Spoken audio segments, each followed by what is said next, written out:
We are thrilled to welcome Michael Beckerman, CEO of CREtech, the largest event, consulting, and content platform in the commercial real estate technology sector.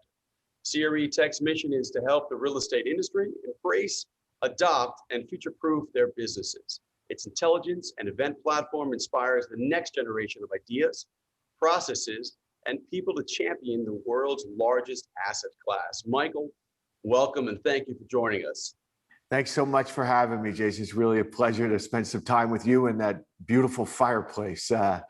It's a great backdrop. And I'm tempted to ask if it's real, but because there's a lot of fake Zoom backdrops that people use, but I know that's real. So at the end of the meeting, what I'll do is I'll turn around and you can see the no, but listen, thanks for having me on. I'm a longtime fan, admirer of your company as well as SIOR. We have a deep relationship with SIOR nationally, globally, and with many individual members. So it's a pleasure to spend some time with you. Well, we're also very excited to have you here today and to talk about an important and growing factor of our industry, which is technology. As the world returns to a post-COVID reality, there are a lot of unique patterns that have evolved. What are the emerging technologies that will most impact the commercial real estate industry from your point of view? Yeah, so great question. I think I would just sort of start to put that question in a larger context, if you'll allow me. I've been in commercial real estate my whole entire career, about 35 years. And before CREtech, I built a public relations firm locally in New Jersey called Beckerman Public Relations. And so that was my niche, was commercial real estate. So I only know this industry. Moved into tech probably about 2012 or so, with this mission about how do we help the industry future-proof itself? How do we help real estate companies embrace technology and innovation? So in the very beginning, the community was very small, and it was hard to get people's attention because the business has been operating the same way for generations, and it's worked really well. And a lot of the technology solutions in the very beginning, they were sort of nice to have, but they weren't must have. They were sort of solutions looking for problems. Started to scale, the industry started to attract an extraordinary amount of capital, venture dollars, about 20 billion annually, up from 50 million when I first got into the space. And there was tens of thousands of startups and technology solutions on the marketplace. Adoption was really slow, Jason. So unfortunately, it took the pandemic to really escalate adoption by real estate companies, brokerages, landlords, investors, and what have you. So now, sort of post-COVID, we're seeing extraordinary pace of adoption. And it's across the board.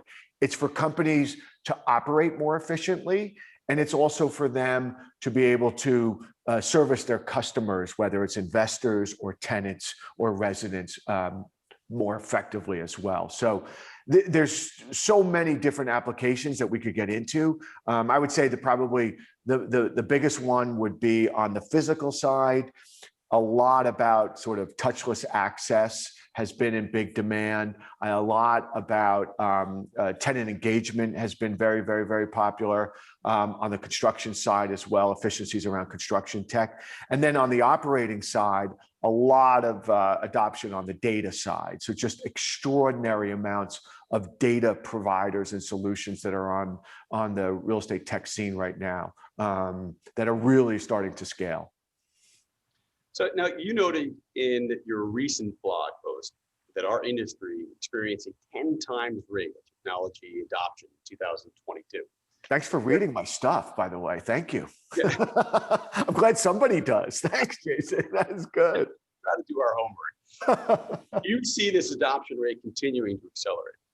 Yeah, absolutely. Again, for the wrong reasons, but COVID was an extraordinary accelerant of technology in every industry. I mean, financial services, insurance, healthcare, education, and yes, the largest asset class in the world as measured by global GDP, real estate. Now, there's no turning back. What we're really starting to see, Jason, is it's a tale of sort of two markets. It's the haves those embracing technology, and the have-nots. And it is a competitive advantage to have technology, again, internally, I'm using it for my core operations to make better decisions, to have more information at my fingertips, but also externally to attract residents who want to lease an apartment going completely virtual, right? That's really important to be able to look and rent an apartment online and then actually show up on site and not have to go through a leasing agent. I'm sorry. So there's great technology advances there. And also on the office side, incredible advances with technology. And tenants are paying attention. Yeah. Well, you're seeing the same thing with cars as well. You can buy a car online as well. Same exact thing, man. I mean, so, you know, there was all this talk in the very beginning, Jason, like, oh, technology is going to replace brokers or, you know, people are going to lose their jobs. Bullshit.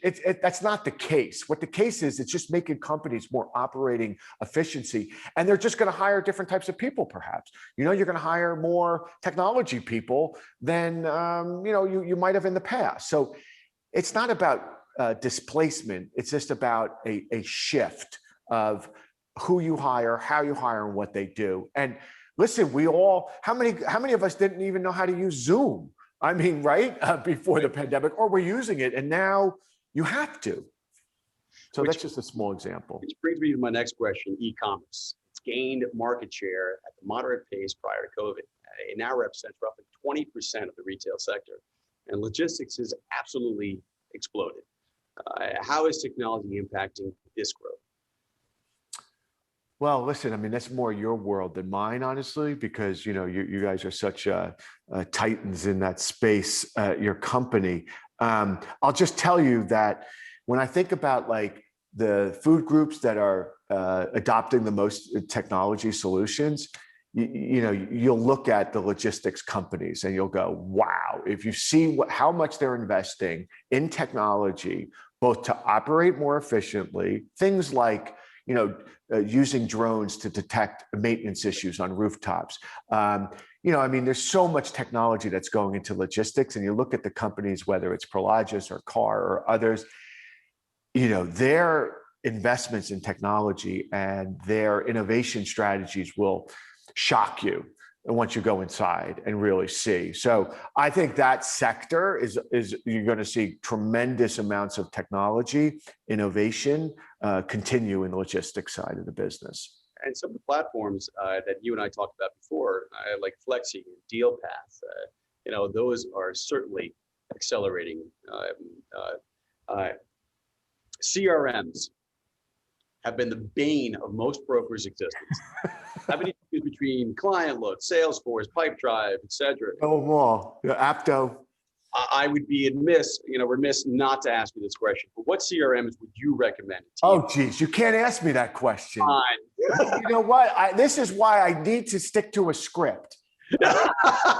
Colleen, was that one of the preset questions? I didn't do that. I wasn't asked to pick my favorites. Oh my goodness! Not your favorite, but I love all of my children.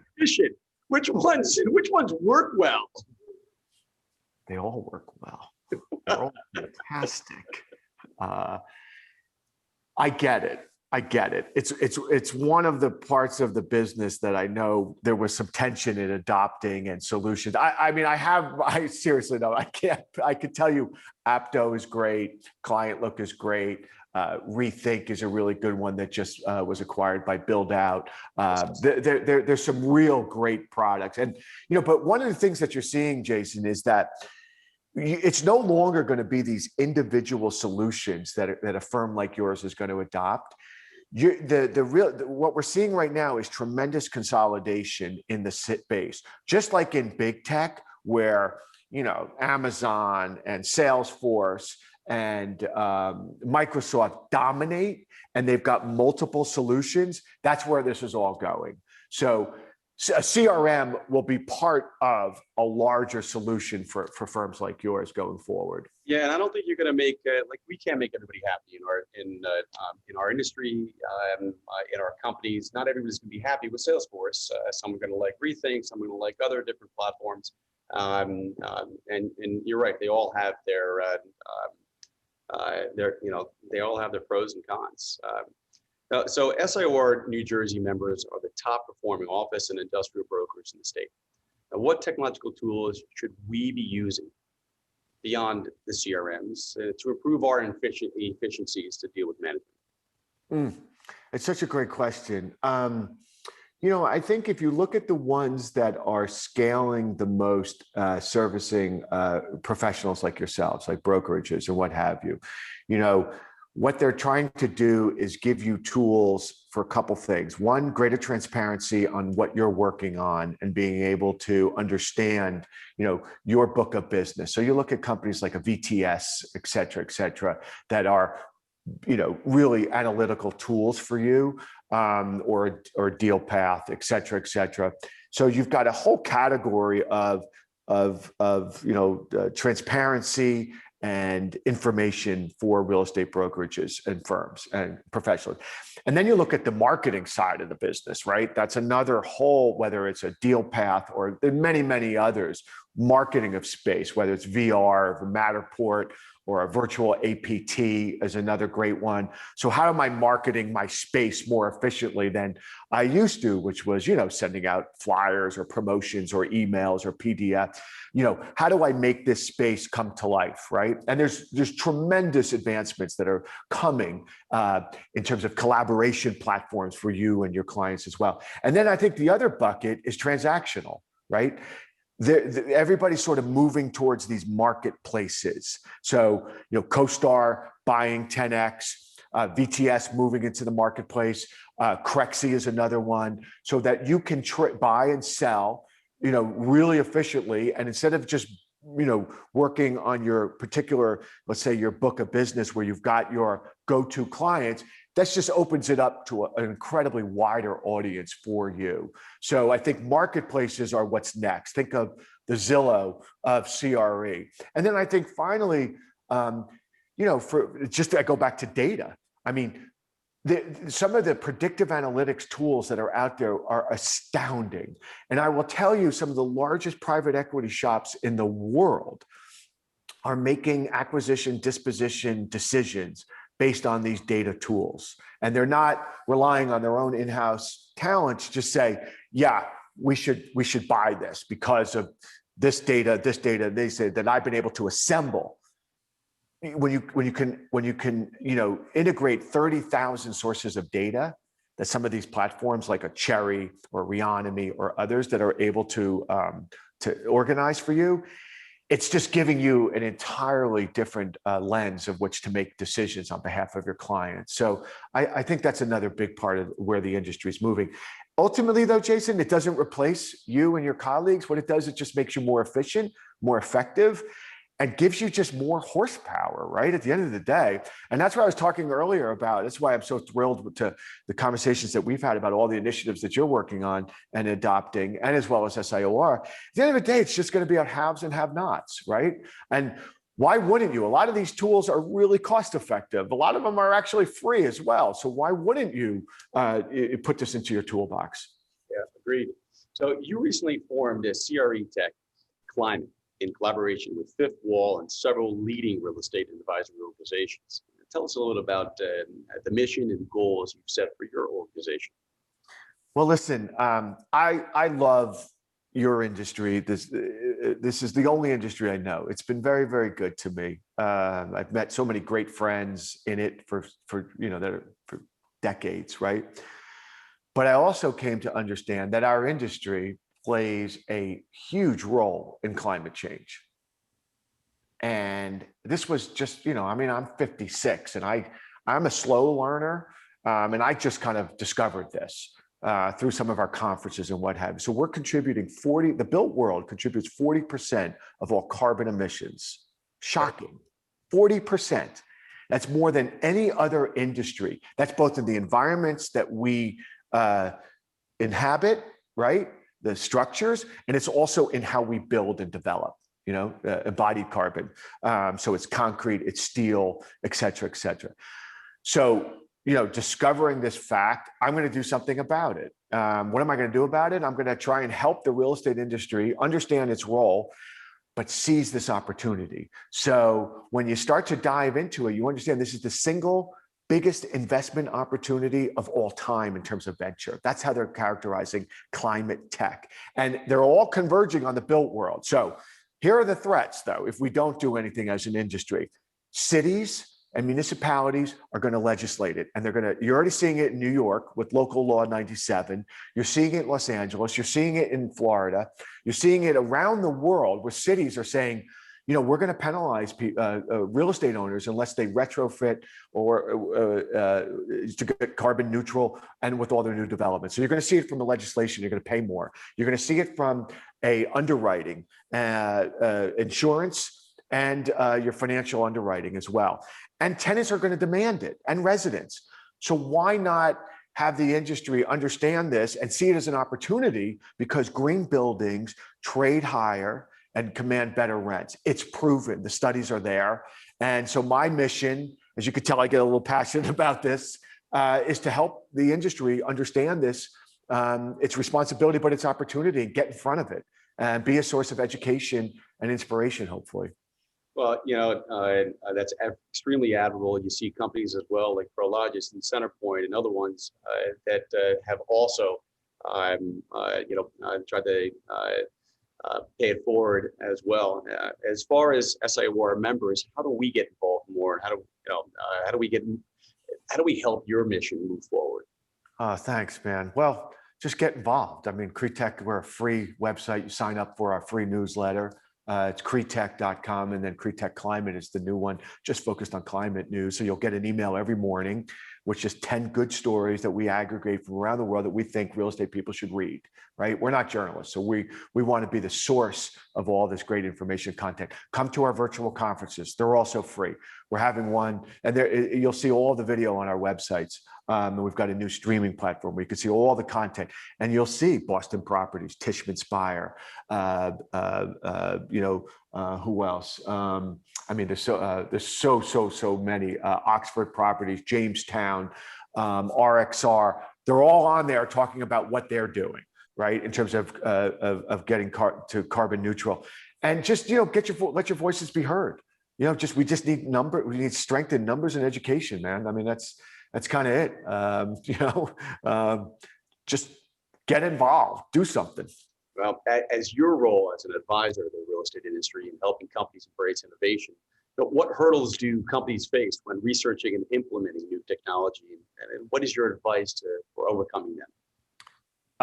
It is the single biggest challenge, my friend, that the real estate companies face, because most of the companies, this, most of the real estate is not owned by these massive companies. It's owned by regional companies that your company services, that we're mutually good friends with, that are building a couple million feet in South Jersey, or some apartment community in suburban Philly, or what have you, wherever around the country. So they're smaller companies in that sense, that they don't have heads of innovation or heads of sustainability. It's a challenge, right? So what we try and do is just make it digestible for them. Like, these are a couple solutions that you should be adopting. Like you said, a CRM is a great one. A marketplace is a great one. If you've got LPs and you've got investors, a Deal Path or a Juniper Square, great, easy tool to onboard. So we're just trying to make it sort of digestible. But I think the advice is, what are your problems? Where do you see inefficiency? Are you still operating on Excel spreadsheets? Well, that's a friggin' problem, right? And a lot are. Where do you see the bottleneck within your organization? And pick a few priorities. That's what our consulting group, and again, I don't want to make this into a pitch, does for a lot of companies. Just kind of comes in and looks at it and says, yeah, you could probably use one or two tools that'll really help your bottom line. And if you've got an office building and you're not doing touchless access, there's a company called OpenPath. There's some good solutions to be able to use. If you're looking for like a tenant engagement, a tenant communication platform, whether it's HQO or an Equium or a Lane, there's some good solutions there. So I just say, understand what the problems are, and then pick a few solutions to get started, and then hire, and hire people that don't look like me. Michael, your next scheduled event is in New York this fall. I believe that's correct. I'll be sure to be there. Michael. Better be. I might give you a big kiss. I'm so happy to see you, man. I'm gonna just. I told you how much I love that beard. Don't tempt me. Michael, thank you very much for being with us. Hey, it was really a great pleasure, Jason. Thanks for all that you're doing to advance this mission of technology and innovation. And thank you to SIOR. Just tremendous support and leadership. So thanks. Thank you very much.